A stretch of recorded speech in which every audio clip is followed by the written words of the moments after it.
Hi, and welcome to our podcast, Books Don't Review Themselves. I'm Kim. And I'm Jessica. And today we are going to be doing our summer reading roundup. So mainly books that we've been reading, and I'm throwing in a movie and a TV series, so I don't know what you got. Ooh, I'll throw in a TV series. All right. Or a Netflix series. Okay, sounds good. You want to start with one? Sure. I'll start with the Netflix series because Okay. it's fresh in my mind because I just watched it last weekend. Okay. I am sick, and so In the mind. last weekend I felt even more like ass. So I literally did nothing but watch hours of Netflix. I watched the last episode of American Horror Stories, The cult one? Yes, Okay. the cult one. Mm-hmm. My husband finished it without me knowing. So I watched the last episode. He fell asleep because he had already seen it. And then I started watching, it's called Dead to Me. And it has Christina Applegate. And Can't think of her name. I don't know who the other chick is. She seems really familiar from something, but I don't know her name. Mm-hmm. There's only one season out, and it's 10 episodes, and we watched all 10 of them. Josh woke up at about episode 5. Okay. And he loved it. And then when we finished, like when we were on episode 10, he's like, that's it? There's no more episodes? And I'm like, no, like that's it right now. So I'm Googling, like, is there going to be a season 2? Mm-hmm. Not what I was expecting at all. It's pretty serious. Have you've watched it? I watched the first 2. Yeah. And That's it? yeah. I didn't get into it as much as you. You have to keep watching. Because, like, the first, like, few, I was like, it's good, but, you know, it's okay. Mm-hmm. It's as you got further in, you're like, what the hell? Yeah. Like, you would think one thing, and then the next episode, you'd be like, what? That was totally wrong. It was... So did it continue to be dramatic and serious, or did it get, like, crazy insane, or both? Neither? So, I would say the first couple episodes, the premise is that Christina Applegate, her character, husband passes away. He gets hit by a car when he's out jogging. Mm-hmm. Jogging. Those were air quotes for those who can't see it. Okay. So was he really having an affair? No, don't tell me. Don't spoil it for people. Yeah. You gotta tell me later if you watch. Yeah, so but anyway. you have to watch it because it's so good. Like the first 2 or 3 episodes is just her essentially almost like grieving his death, and she is grieving in her way, but she's pissed. Mm-hmm. She wants to find the person that hit him. Mm-hmm. And then it unfolds. I remember because in the garage there's a vehicle, and I remember seeing that up to that part. So I kind of know where this is going. Yeah, maybe I'll continue watching again. Unfortunately, September 23rd, which is like a week or so away, is when all the TV shows start again. I know. So I have a lot to watch there. There's another season of American Horror Stories that we need to watch. It's coming out like the 24th or so. It'll be on Netflix soon. Yeah, that's the one I'm waiting for. Yeah. And then 1984, and I'm on the fence, like, do I record it or Do you get the channel for that? Yeah, we have... Because we don't need to watch them in order. We have Dish. Okay. But I think we're going to be canceling that soon. But then you don't want to start recording it and, like, be 3 episodes in and be like, oh, I guess I can't have to wait a year to watch it. Well, pardon me, I also like being able to binge watch. Yeah, you just take a weekend and watch it all and be like, all right, that was good, or I hated it, so... That's talking about binge. I wasn't going to talk about this, but since you did just talk about a binge thing, What We Do in the Shadows, the TV series, I had watched the movie and loved it, Swearwolves for Life, but I saw the TV show, and I'm like, sweet. So I just started watching it, and their half-hour episodes are actually like, 23 minutes, whatever, afterwards, I think. That was only 10 episodes, too, and I finished the last up, and I was sad. I'm like, why isn't there more? I need more. And the way it ended, Bastards. I know. I'm just like, oh, this is going to be awesome. So I think there's a season 2 coming out. I don't know when, and because of Hulu, I'll probably need to wait another year afterwards, but yeah, I liked that one. That was good. That's always good when you can find something that, like, you really are into. It was just funny, and just I love their sense of humor, and then the costumes and the house, the architect, it was gorgeous. I'm like, I want to live there. I don't want to wear their clothes because they look really uncomfortable, but they looked very nice on them. So, yes. All right. So, Do you want to get into your Sure. first book? I can get into it. I'm doing a little bit of everything this month when it comes to books. I got a nonfiction, a suspense, a young adult, and a cozy mystery. So I'll start out with the nonfiction, since it's getting kind of chilly here in Wisconsin, and autumn is coming up, and Halloween will be here soon. It's called Morbid Magic, Death, Spirituality, and Culture from Around the World by Tomas Prower. And it's nonfiction. I think I already said that. Mm-hmm. It was really interesting. He just takes little glimpses to around the entire world. So, I mean, if there's something that catches your eye in a certain country, you can go find other books about it and read about it, which I really enjoyed. There was just weird little things. The thing that like totally stands out to me and I think will be great for dinner parties or maybe hopefully a trivia contest someday. In China, I believe it was, they have funeral strippers. And I was wondering because I posted your review and he commented on it. It's a he, right? Yes, or is it a she? Tomas. Okay. Tomas, Okay. Commented on it and he had said something about like strippers or something like party till the end or something like that. And I'm like, what is he talking about? And then, what is this book? What is she reading? It's so funny, but because like in China, the more people you have at your funeral, the better your funeral is and the more, people love you and whatever else. So obviously sex sells. Funerals really don't encourage people to come, rando people. You wouldn't think that for China, though. I know. You would think like maybe Latin America or something. But the more repressed societies are the ones that are the more effed in the mind societies. So yes. I found the comment. Okay. He said, thanks for the glowing review, amigas. Glad you enjoyed it. And yes, funeral strippers for those memorable final farewells. So when I die, first of all, I want to be cremated. Should we just spread your ashes and let strippers dance on top of them? Yes, that's what I think. But what I was going to say too, if like we're totally poor and peasants and we don't have like money for cremation, I think like right now, if you do a basic cremation with like, you get thrown in with no fancy stuff, I think it's like $1,000. So that's a good cost to know. But if that's even too much in the future, because hopefully I don't die for many years, then just throw me on the front yard and just light me on fire. Because, have a big bonfire. Exactly. It's going to smell, but It'll that's be okay. fine. It'll be fine. It'll be fine. It's good. And also in each chapter, besides touching on craziness, things that happen around the world, he also kind of gives you a thing to do. And a lot of them are pretty basic, but they're things that you don't really, no one wants to do them because you don't want to think about death and the end of your life. But, one, he was talking, I don't remember which country it was, but, he's like, in this country, the people will like go in the middle of the field or town and like yell like, Jessica gets all my cats and, Josh will get all my whiskey. And so basically he's telling you to write a will, in the book, but like in a fun way and in a different way to think about it. Right. So I really enjoyed that about the book too, because you have all this information that like I said, you can look more into if there's something that really tickles your fancy. And then also at the same time, it's kind of a guide to help you think about end of life and get your affairs in order. So I enjoyed that. I thought it was good. Yeah, and I don't think a lot of people do until they're older. Exactly. And the problem is like what happens. You can die at any time. Right. Or if you get like, you're all of a sudden struck with stage 4 cancer and like you're going to die in 6 months. That's not the time you really want to be thinking about this stuff, Or spending all time that time on it. Yeah. Exactly. So just go do it now. And chances are if you do decide if you want to be cremated or buried in the ground or whatever, if you buy it now, it'll probably be cheaper than in 20 or 40 or 60 years. So you save some money too. That way you have money for funeral strippers. Mm-hmm. So it works out well in the end. Do you think that's like a special niche, or do you think like you can get any stripper? I'm not sure. Kind of makes you want to ask somebody that I think like so. Strips. Like, hey, what would you think if I wanted you for my funeral? Yeah. How much would that be? There'll be no touching. You can just dance, and you can even pick the songs, whatever. I don't care because I'll be dead. Do whatever you want.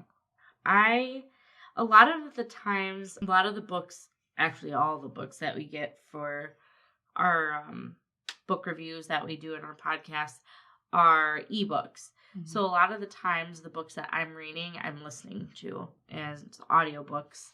And I've mentioned before I use Scribe. You can get ebooks, audiobooks, and I listen, when I'm driving to work, whatever. So pretty much everything that I'm going to talk about has been an audiobook. So we had reviewed The Turn of the Key by Ruth Ware, and we really liked it. Mm-hmm. So it made me want to kind of reread or re-listen to some of her other stuff, because her other stuff didn't leave like that sort of impression on me like when I had listened to it. So I ended up listening to The Death of Mrs. Westaway by her and In a Dark, Dark Wood by her. And I found that I really liked them. However, I still think The Turn of the Key. Turn of the Key was definitely, it's been her best out of what I've read so far. It's interesting because she is, I don't know if she's British or if she's from the UK. So when an author, at least to me, when an author is from like the UK or, England or Europe, over there. Yeah, their books are different. Yes. For us. Like when they talk about things, a lot of the times their narrators are British as well, or, have the accent. And I think that adds to the book. When I re-listened to In a Dark, Dark Woods, I don't recall it being very suspenseful the first time. And it wasn't the second time. Like it was, obviously, but I hadn't read it for 2 or 3 years. And you read so many books in between that it's easy to forget. So I didn't really remember what happened. And then I kind of started to remember. And to me, it was just... no wow factor. No, yeah. Compared to The Turn of the Key, it just... And we even kind of discussed that a little bit in The Turn of the Key. Like, I have read all of her books, but none of them... like, they weren't bad. No, they were fine. And, like, if you told me the title, I would need you to tell me a little bit more about the book, too. Right. And then be like, oh, yeah, that's the one where they're in the cabin in the middle of nowhere, and there's a shotgun without a shell, and there's a jacket. Okay, I got it. Yeah, that one is In a Dark, Dark Woods. Okay. So that is that. And then The Death of Mrs. Westaway. Honestly, I probably would have to even look that one up myself, because I think I listened to it in the beginning of August. Okay. That one didn't stick out to me either, obviously. Because we're only like mid-September, so nope. So we're not saying don't read her, because I think they were good books. They were good, but they just weren't like... they weren't as wowrific as The Turn of the Key. Yeah. And obviously the Turn of the Key is her latest book, so she has progressed. Right. Which is wonderful. If every author did that, progressed and kept progressing, that would be great, instead of getting to a certain point where they're popping out 2 books a year or more and they're trash. James Patterson. We won't even talk about him. So, yeah. But part of me, on the other hand, I'm like... it's kind of genius. It's beyond genius. He's raking all the money. And in a way, it's nice because these authors, who may never get a chance otherwise, can get a chance. And I don't know. I guess I really shouldn't judge. I don't think I've read really any of his books. I think part of me, and this is probably me just being a book snob, but part of me almost like kind of lost respect when he did that. Yeah, because it was like, I'm not gonna read this trash. Like, I'm not paying you money for this. Yeah, it's like, you didn't even write this. Exactly. You just put your name on it so you could get money. Right. The ones though that I do find kind of cute are some of the kids ones. I ended up getting my stepdaughter, I don't remember what it's called, but it's with a dog, and it's like it's not Diary of a Dog. Yes, it might be. Okay. Yeah, where it's just written as like the dog talking. And I thought that was kind of cute.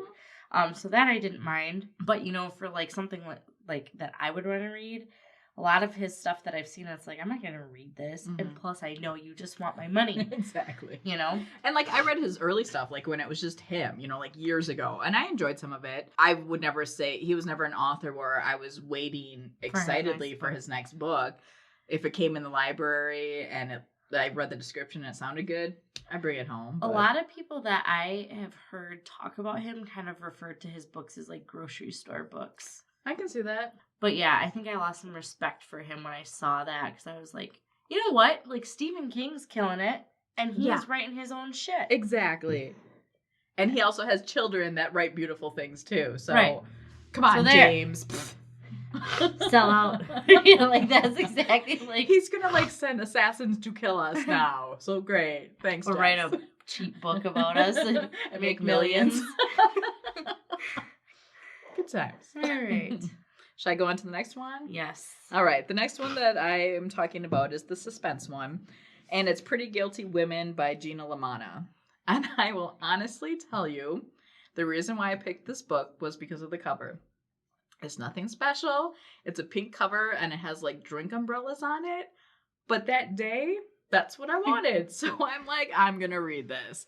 So I did. This is the first book that I've read by her, and I really enjoyed it. It's, like I said, it's suspense.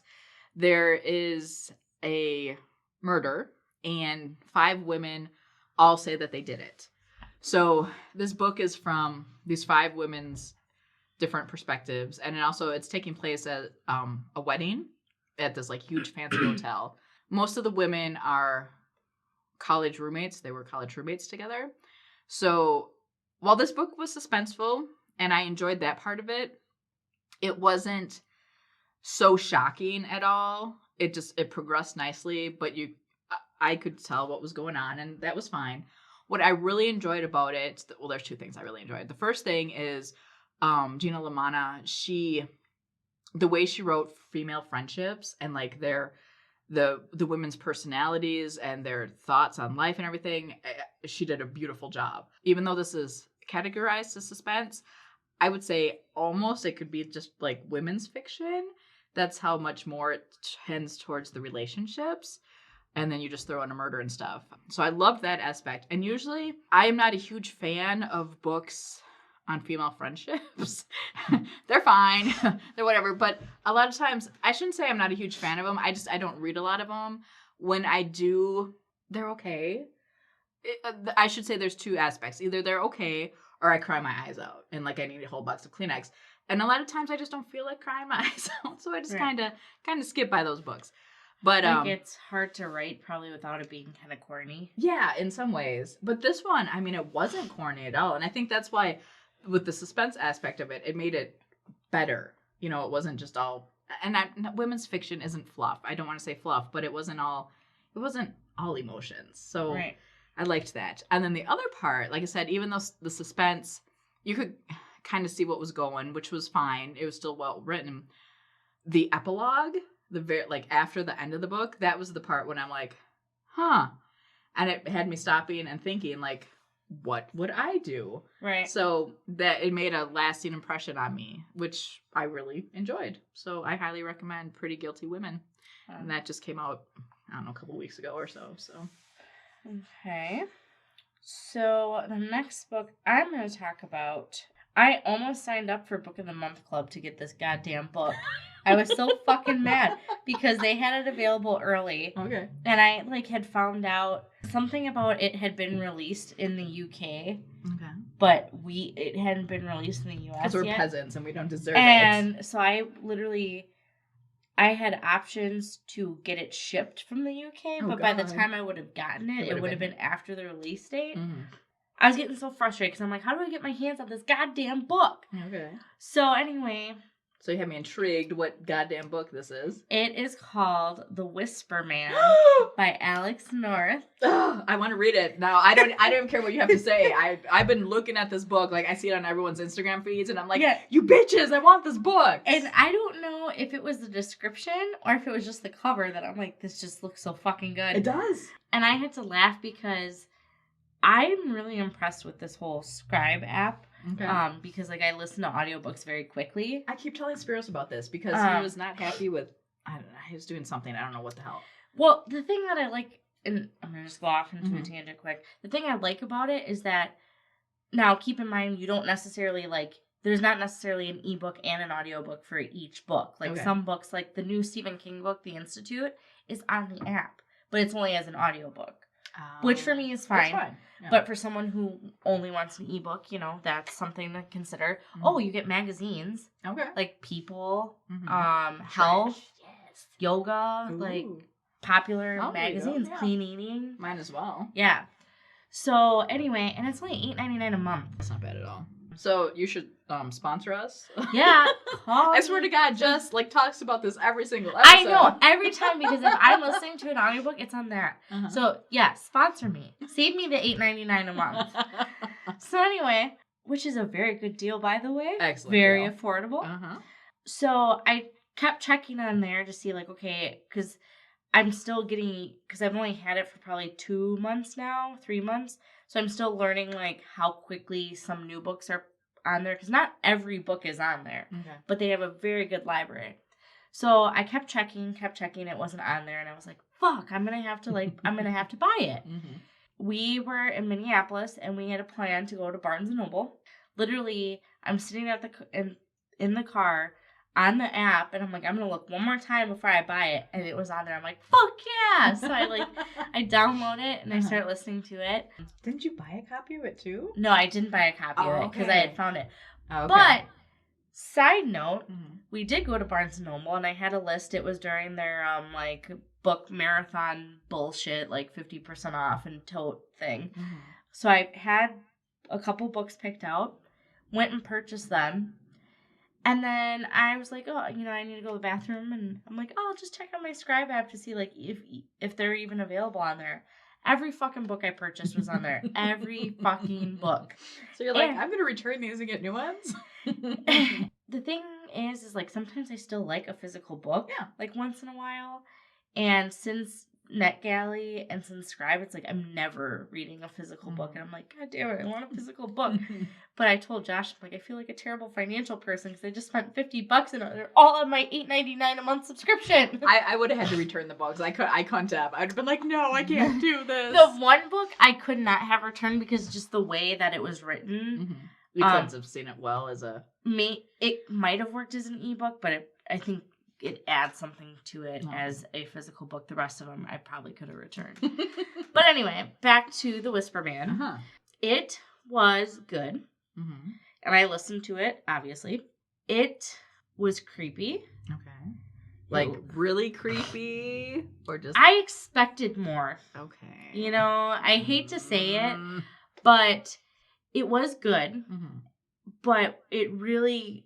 when that twist came in, that was oh wow, that was really good. It didn't, and I feel like this is such a bad time to do the roundup because we're just coming off that Deanna, whatever, and to me that was just so good. So now I'm what happened that night? Yeah, now I'm reevaluating everything I read because I'm was it that good? It was not. And it is good. It's very good, but for a little bit of it, you're almost I'm so confused because the Whisper Man is almost like this. You picture a creature or a ghost or something. Okay. And that's not really it. Okay. And then it involves the young child who hears young children who hear the Whisper Man. Yeah, kids are creepy anyway, so there's a creep factor. Mm-hmm.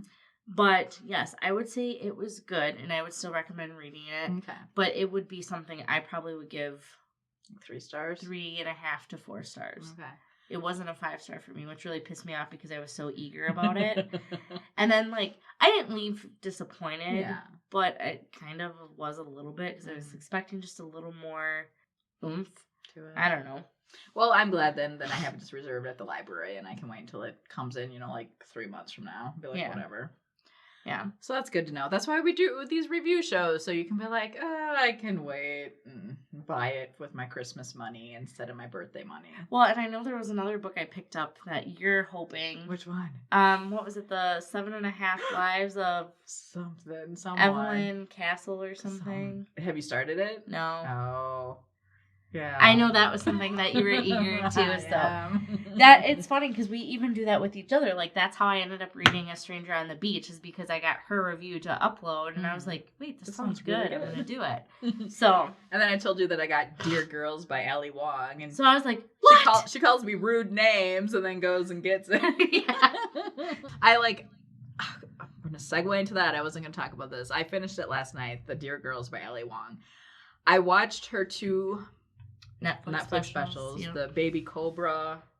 What was the other one? I don't know. I can't think of the other one. She's so fucking funny. She's hilarious. And she's also in American Housewife. And I love that show. You need to see it. the main character, I can't think of her name. She's gorgeous. I love her.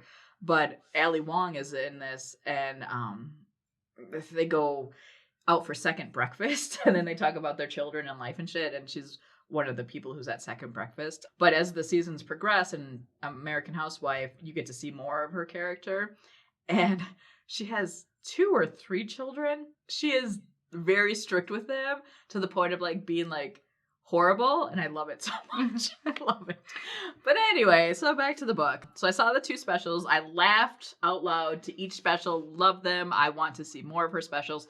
She has, I think, the Milk and Honey tour right now going on. Yes. I would love to go see that. I think it's all in like, there's one in Philadelphia and the rest are in California right now. I think so, yeah. There was some in Chicago, but totally missed those. Didn't know what was going on. So I was sad about that. But back to the book. The book was fine.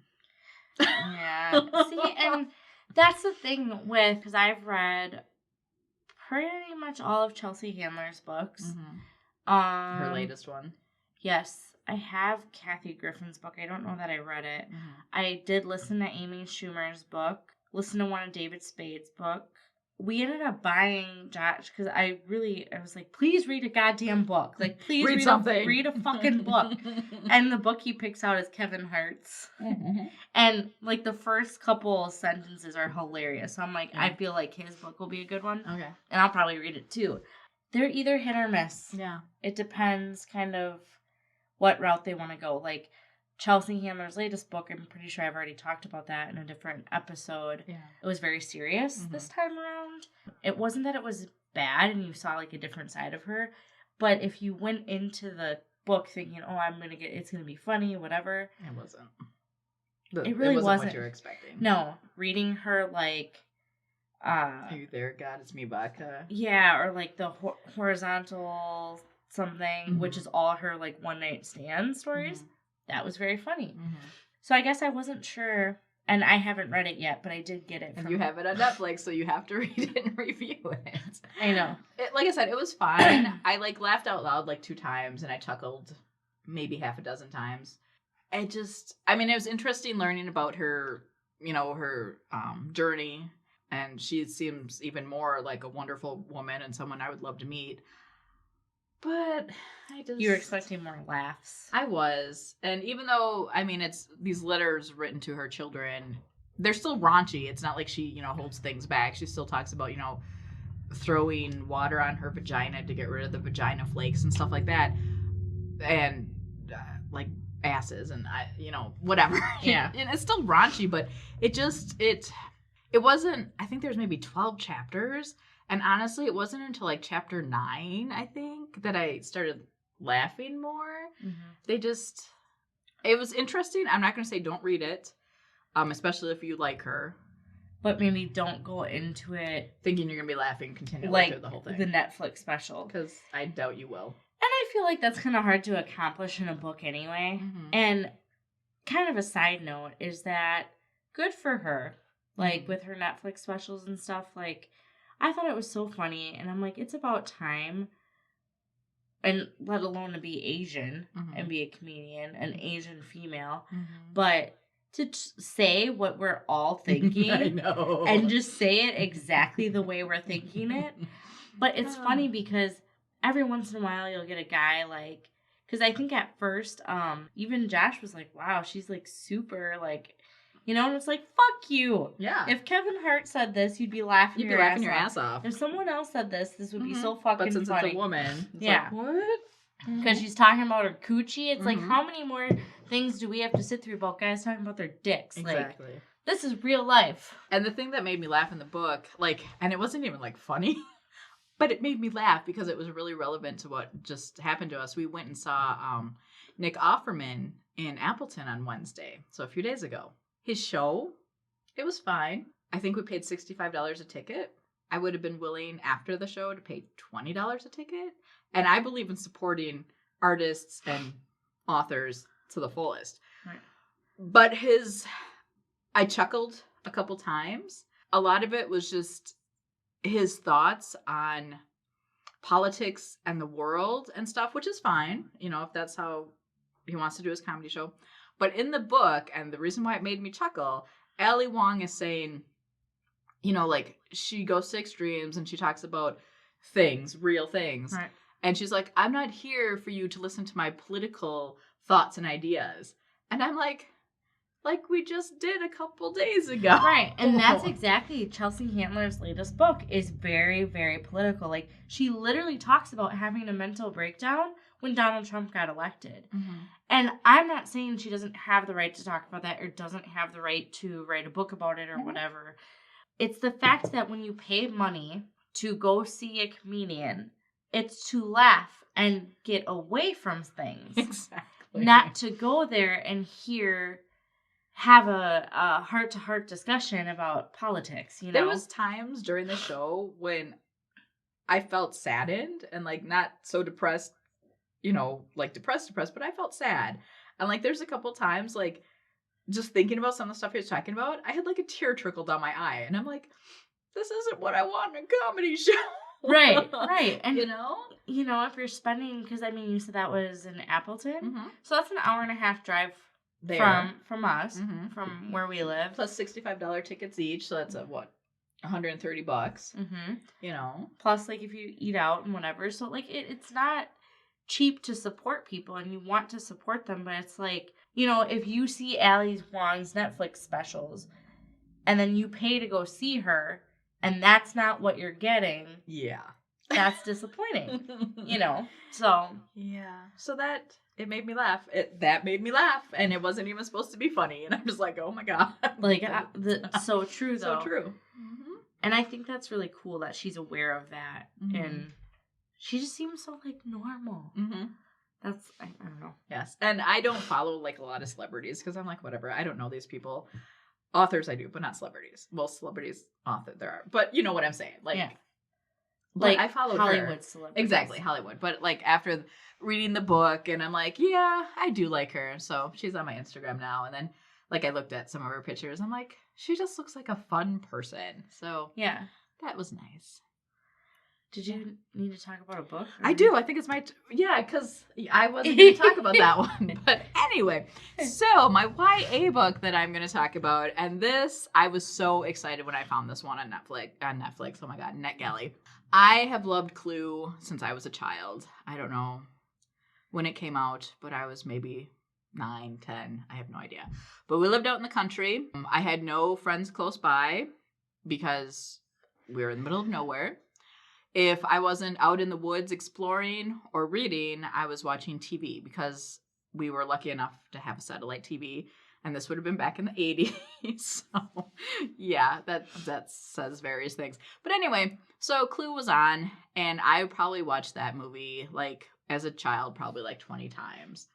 And as an adult, I probably watched it like another 5 times, which isn't a lot, but 25 times, I'd say that's a lot to watch a movie.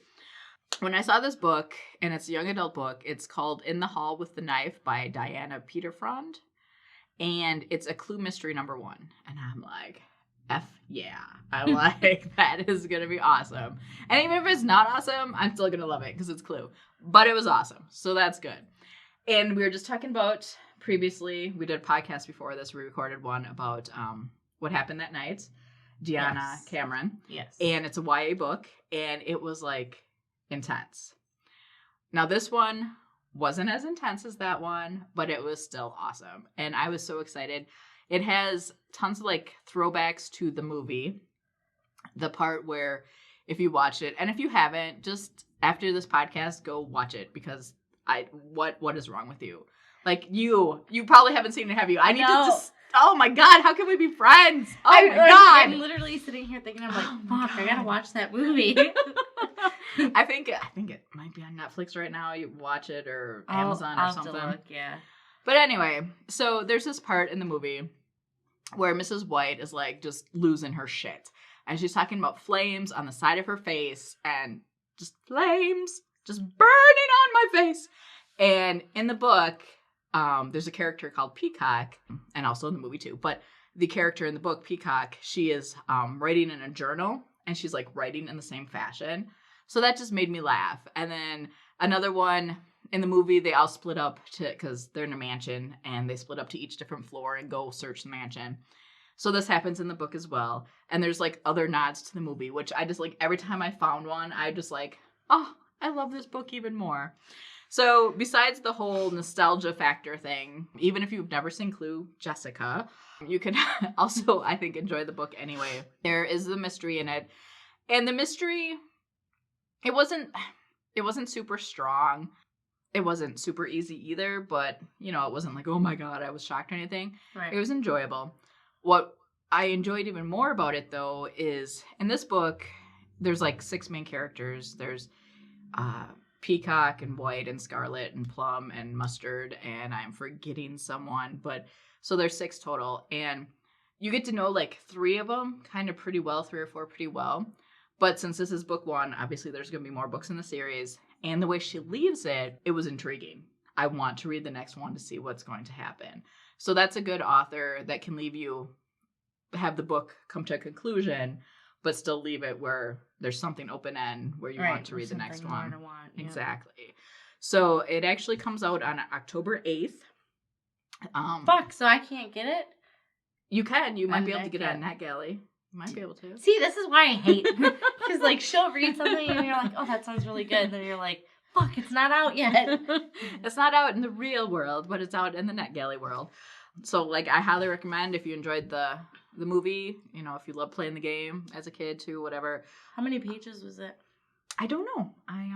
Let me see. If you want to talk about the next book, I will look it up.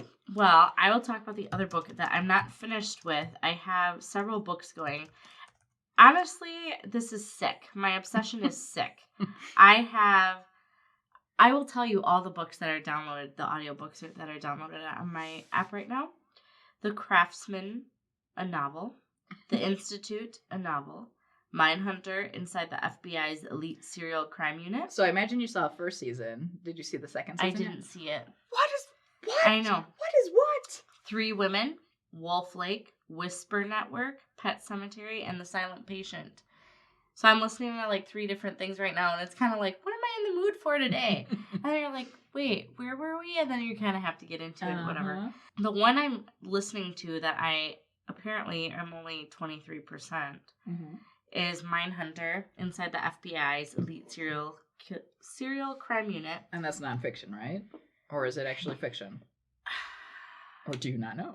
I think it's nonfiction. Okay, that's what I would think. Now, I would have to double check, but I believe the book was written after the Netflix came out. Okay. I think. I would have to double check that. But I'm very much enjoying the book. I have not watched the Netflix series, any of it. But part of me, like, I don't know if it correlates completely with the series. Okay. Because I think there's only 1 book. And if there's going to be several seasons, I have a hard time believing that's all in 1 book. Yeah, probably not. But I am very much enjoying it. Oh, I'm listening to the audiobook. The thing that irritates the fuck out of me, they call Ed Gein Ed Gein. No. I don't like... It's Gain. No! Unless we've been saying it wrong our entire lives, but no, we haven't. Gein. It's Ed Gein. It's not... Ed Gein. Is that Gein? Gein. Like... Gein. It's Gein. It's like Ramstein. Gein. Gein. Yeah, it just like... Every time I heard it, I just like... Stop talking. Just stop. Every time, just... Oh, that is But annoying. It was kind of cool listening to him talk about being in Milwaukee and then being like in Menominee and like Green Bay, and it's just kind of cool.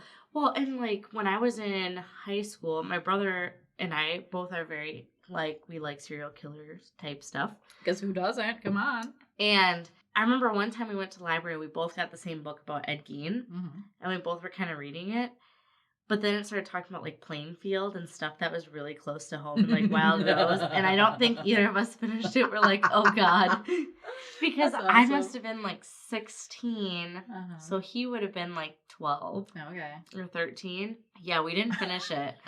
Because we're just like, whoa, this is weird. It's, like, right next door. Weird, yeah. He's going to skin us and make us into lamps. Yes. So far, I am really enjoying it. I am not finished with it, but I'm interested to see how it compares with the Netflix when I do watch the Netflix, because I know a lot of people, I think it has 5 stars on Netflix. Oh, that's pretty impressive then. Or like 4.9, something crazy like that. I enjoyed it. I'm looking forward to season 2. I think season 2 is out already. I just haven't started watching it.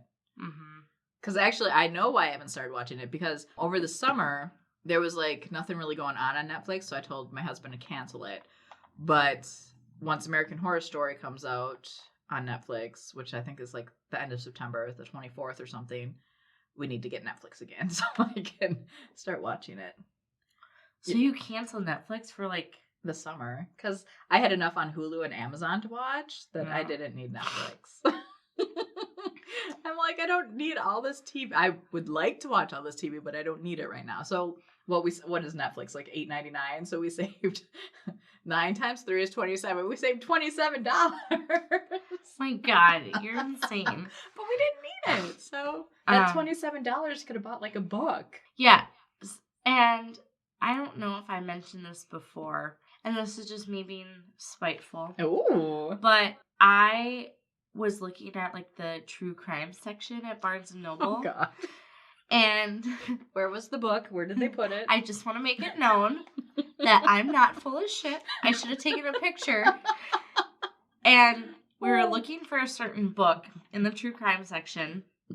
And all of a sudden, my husband points it out and he's like, oh, God. I'm like, what? He's like, there's your favorite book. I'm like, what? And I look, a serial killer's daughter was in the true crime section. It's not true crime. Yeah. That's how they sucker you in, because do. You look at it and you like... It should be victim survival, or in the Christian section. So, well, maybe not in the Christian section, but... Right, but it's definitely not true crime. Mm-hmm. Yeah. So, I just want to make that known. Because sometimes you look at... Because it's a good cover. It's a good-looking book. It draws you in. Reading the... And the synopsis, whoever wrote that, draws you in. They knew what they were doing. And, so just... Yeah.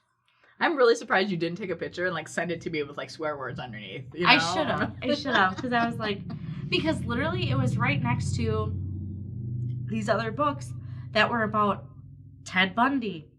Oh, speaking of that. Oh gosh. Mm-hmm. I did listen to earlier this year. I didn't like, it was earlier this year before we even started our podcast. A Stranger Beside Me by Anne Rule. Okay. And it's like she was a friend of Ted Bundy's. Mm-hmm.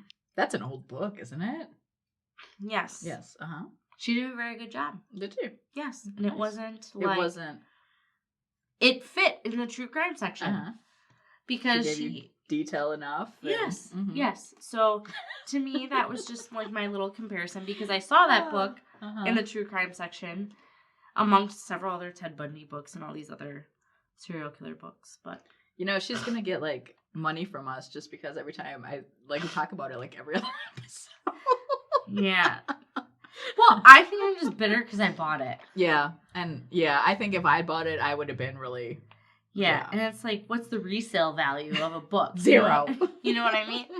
So, but that was just also my little side note that I would like to throw in there. So going back to the Clue book, it is 304 pages. So I don't know. Wow, that's bigger than I expected. Yeah, for young adults. Well, for a young adult Clue book, I guess I was thinking like a little, like one of those like little chapter books. Yeah. No. There was a lot of story to it, and yeah, I enjoyed it. But I already talked about it, so that's good. I feel like some of our upcoming stuff is going to be really good. Like which ones? I don't know. I just feel like the upcoming books we've chosen are going to be... Remember when we went and we're like, we should do diversity and we should do some romance. Yeah. And then we're like, what the F? No, we need to go back to thrillers because it's just stupid. And it's not even that we're opposed to romance. Yeah. It just needs to be like a good romance. Right. And like that was the thing is I sat down to do my reviews today of the 10,000 Doors of January.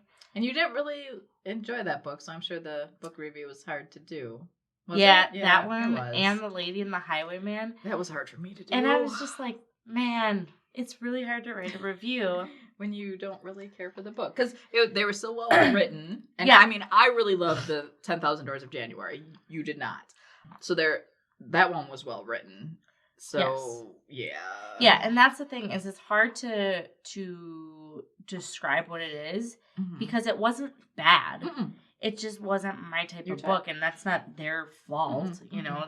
that's my personal preference Mhm. of me trying to step outside my comfort zone. But you still want to give them a nice enough review, so right. But I have to say, reading this book by the God damn it, what I always Deanna forget. Cameron. Yeah. Mm-hmm. What is it called? What Happened That Night? Yes.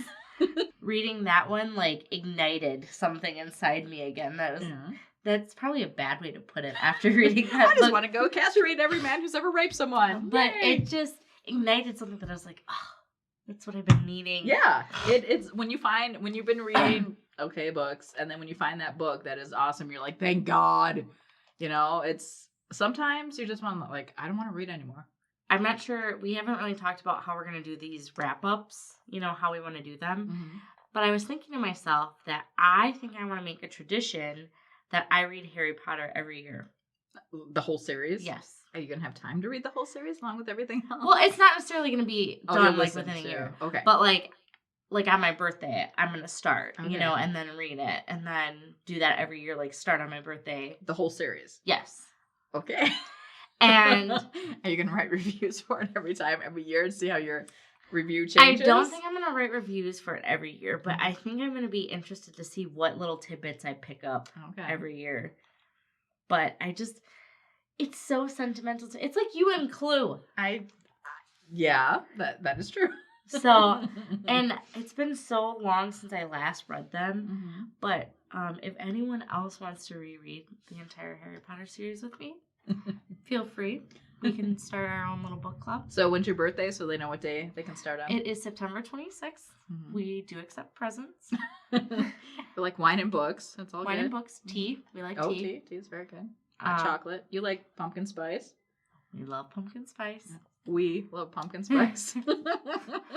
So I think that'll be fun for our next reading roundup to see what other things I have to say about that. But maybe I'll start reading some Christopher Pike again then. Those are fast books. Yeah, like just something that especially with Harry Potter because it's so in depth. But even just taking something that you read loved as a kid. Yeah, that you're just like, oh, it was so good. I kind of want to reread. It's called Time Windows. I think it's by Catherine Reese or something like that.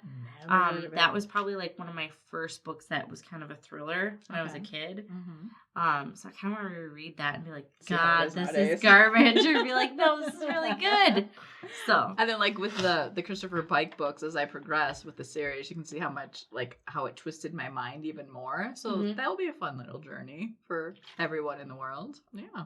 My last book that I want to talk about is a cozy mystery. I read a shit ton of those. The first one in the series is One Taste Too Many, and it's by Deborah H. Goldstein. And she is also a judge. So, yeah, I know. Interesting. Yeah. There's a lot of authors that I've noticed that are like have been lawyers or judges. Which is fun because then it adds even more detail into the story. Right. Which is great because when they do talk, the main character, Sarah, she is a receptionist at a law firm. So, you know, you got legal cases going on, plus you got a murder. So, you know, that whole thing. So Goldstein's judge vibe makes it even better, I think, which is lovely. Well, and you know, it's not bullshit either. Exactly. She's not just pulling it out of her butt. She actually knows what she's talking about. But the first one in the series, I think I already said, One Taste Too Many. And I started that one. I joined some Facebook party. You know, they have them on Facebook and you talk with the author and you leave comments and stuff. And I ended up winning the book. And it was really good. It's the other thing that I love about it, besides the whole actual proper writing of the legal stuff, is her sister. There's twins. I keep looking at my notes because I'm horrible with names. The twins are Sarah and Emily. And Emily is a chef. And Spiros and I love to watch Top Chef. So that was just like a fun little extra to the book. But the first book, when I finished it, I was wowed because, like I said, I read a ton of cozy mysteries. And to surprise me and not know the killer by the end of the book, it rarely happens anymore. And I did not know the killer until the end of the book. And that just endeared me to Deborah Goldstein for life. I'm like, even if the rest of your books in this series aren't as good, I don't care, because I will remember that always. Right. So the second book in the Sarah Blair mystery series is 2 Bites Too Many. And I finished that one. And it was enjoyable because you got to, learn about the characters more, their growth and the town and everything. The mystery was not as strong this one, but it was still good. So and that one comes out soon, or it did come out. By the time you listen to this, it will be out. But definitely start with 1 Taste Too Many and then go on to 1 Taste Too Many and then go on to 2 Bites Too Many. The other book, I guess, that I'm also listening to, 3 Women. And this is supposed to be a pretty popular book. It is a nonfiction, I believe. And this author basically, followed these 3 women throughout their life for... Is this fiction or nonfiction? I think it's nonfiction. Okay. For 8 years. Oh, my.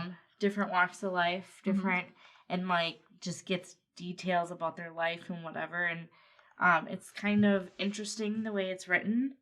Again, I'm listening to the audiobook, so it's you have different... I thought they said in the beginning that the parts are narrated by... The women that they're following. So is there a theme? Are they all single mothers or something? Or they're just... No. How did she pick these women to just random? I would have to look. I would have to look into that more, how she did the background of it. But I don't know if this was some sort of experiment or I think she might be a journalist or something. But one of them is younger. The other one I think is a mother who's married, unhappily married. And then I can't remember the third one. But that follows their life and, the sex lives and the twists and turns of, motherhood and young or what, it's interesting to see other people, someone else's life. I think it's good for probably all different walks of life for women because they're oh, she has it easier, or I'm not the only one. Yeah, I'm not the only one that feels like this. Drained of life. Yeah. Wanting to kill my husband. But yeah, and I'm sure that's especially for mothers.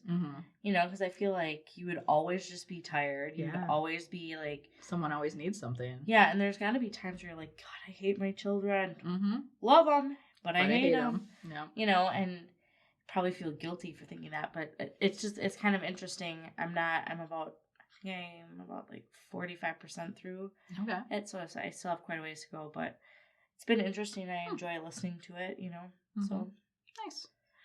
I'm going to get into a movie now, Ready or Not. It is a horror movie because there are blood and guts in it. We almost went to see that. Oh my God. I'm so glad. I put on Facebook that I was going to go see it, and people are the people who've seen it, they're it wasn't that good. Or other people are I heard it wasn't that good. So I'm it's peasant night at the movies. It's $5, so we'll go. I loved it. When it comes out on I almost maybe even, I think it's out of the theater now because we have a small town, so stuff doesn't stay long. But I definitely want to watch it again when it comes out on DVD or Netflix or whatever. It had black humor. It had straight up humor. It had the character, I can't think of her name, but she is the main character in Winona Earp, and also in Letterkenny. She is in Letterkenny. She is we'll have to watch that together. Yes. Who is McMulty? And you saw Letterkenny, didn't you? Mm-mm. What? Stop it! Just, how can we, oh my God! So anyway, like I said before in our roundup, I will talk about Letterkenny every time. If you ever, feel you want to become my friend, Jessica, you need to go watch it because it's so stupid. And like I said before, I watched the first 3 episodes. This is on Hulu? Yeah, it's on Hulu. Okay. I watched the first 3 episodes and I'm what the F am I watching? I'm this is so stupid. But then I kept watching and I love it now. So anyway, back to Ready or Not. I was totally surprised when I saw her in it, and she's this coked up person, and it's hilarious. She's a great actress. I'll link it down below, her name and stuff. So basically, I don't feel like I'm spoiling. I do not feel like I'm giving anything away when I say the premise of this is, because if you watch the trailers, the concept is pretty clear. Yeah, you can see what it is. So they get married and they have to survive a night of games with the family. And there's like this magic box. This part isn't in the trailer, but there's this magic box, and then the magic box pops up what game they have to play. And 99% of the games are fine. You know, it's like chess or checkers or Clue or whatever. But there's one game, hide and seek, which is not fine because that means they have to try to kill the new person that's coming into the family. Even the groom or bride, depending, whoever. Yeah. So I won't go into the rest of the details behind it. It's an interesting concept. It is, and I loved it. I mean, it's different. It's different, and just the whole game vibe with it. I will say one thing, Hail Satan. So there's that. So that was a fun thing, too. Because, I mean, with Sabrina the Teenage Witch, you know, with the new aspect of her, you know, like, Satanism is becoming trendy again. You know, back from the 80s, we're getting it now again. So this movie did have that aspect to it, which made me laugh even more. Mm-hmm. And it was just the blood and gore, I thought was... There was parts where it was like extreme, where like, dear God, but it was like funny extreme. And then there are other parts where you're like, oh God, that's disgusting. So I thought it was awesome. And like I said, I will be watching it again. And if you like horror movies, or I can't even say it's a thriller because, I mean, to me it's not. It's a horror movie. It's a straight up horror movie. Just go watch it and enjoy.